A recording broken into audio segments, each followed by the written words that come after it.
A nossa repórter Samara Bastos está com um engenheiro hidráulico e tem informações a respeito da segurança dessas estruturas. Bom dia para você, Samara.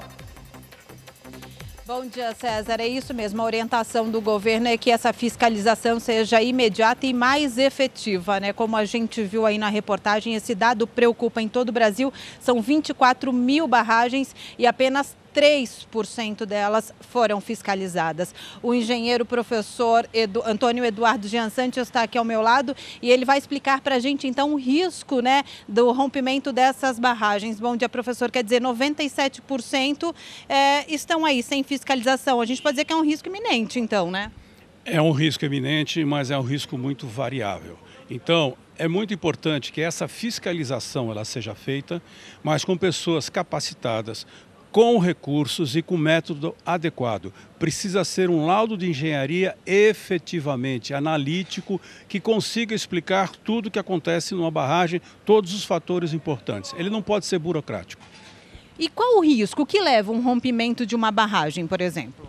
São muitos os fatores que levam ao rompimento de uma barragem.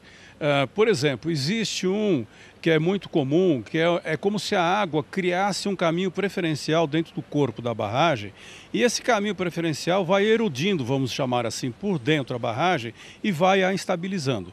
Mas esses fenômenos, eles são perceptíveis, eles não acontecem de uma hora para outra. Isso pode ser perceptível, isso pode ser visto, pode ser observado. A engenharia tem métodos para isso. Hoje a gente dispõe de muitos equipamentos para o monitoramento das barragens em tempo real. Professor, a barragem de Brumadinho, ela não estava num rol de barragens mais perigosas, né? Eles contabilizam aí 50 barragens que apresentavam um risco grave. Naquele caso ali, o que aconteceu? Como o senhor disse, não arrebenta da noite para o dia. Então, o que pode ter acontecido?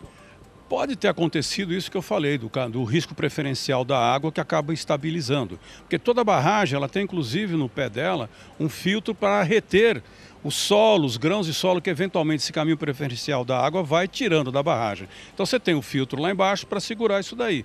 Se não foi feita a manutenção adequada, isso é um grande fator de instabilização de uma barragem. Com esse decreto do governo e também com essa tragédia, a gente pode dizer que essa fiscalização vai ser mais efetiva? Vão mudar os critérios de fiscalização? Porque o que a gente tem percebido é que até agora eles não foram muito efetivos, né? Não, eles não foram efetivos. Antes tarde do que nunca você tem um decreto desse tipo. Mas agora, eu volto àquilo que eu falei. Precisa ter um método efetivo de análise dessa barragem. Não pode ser algo meramente burocrático, visual. Você pode começar com uma inspeção visual, mas depois você tem que utilizar equipamentos, topografia e todos os outros equipamentos necessários para que se tenha um laudo de fato, de engenharia, não um instrumento burocrático. Então, não pode deixar que isso que vem, que é bastante importante, essa nova determinação, mas que ela não caia num mero instrumento burocrático. E no Brasil nós temos tecnologia para isso, professor?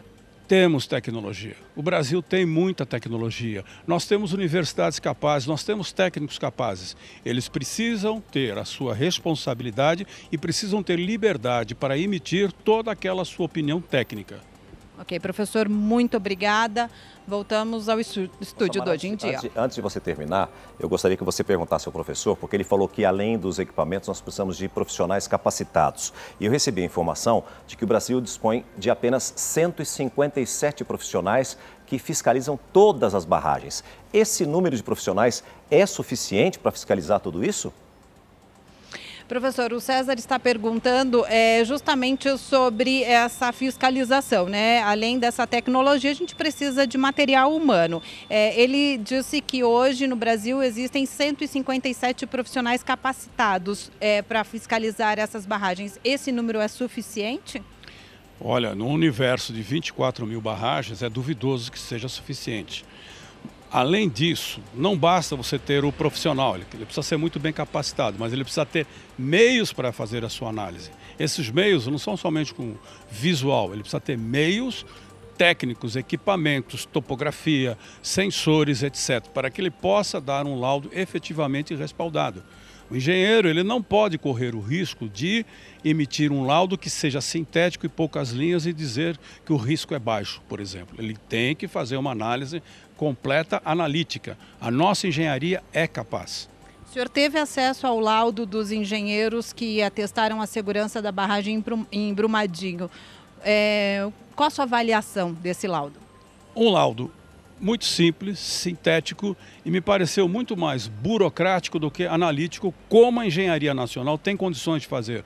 Você expressar lá qual foi o método utilizado para você fazer esse laudo, o que foi observado, colocar passo a passo. Por isso que esse decreto governamental é importante, né? Essa recomendação, mas precisa contar com pessoas que sejam capacitadas, uma metodologia muito bem estabelecida e meios, recursos para fazer, para que a gente não corra o risco de cair de novo num mero laudo burocrático. Isso não pode acontecer. O que se passou em Brumadinho é extremamente grave. 3 anos e 2 meses depois que caiu a primeira barragem.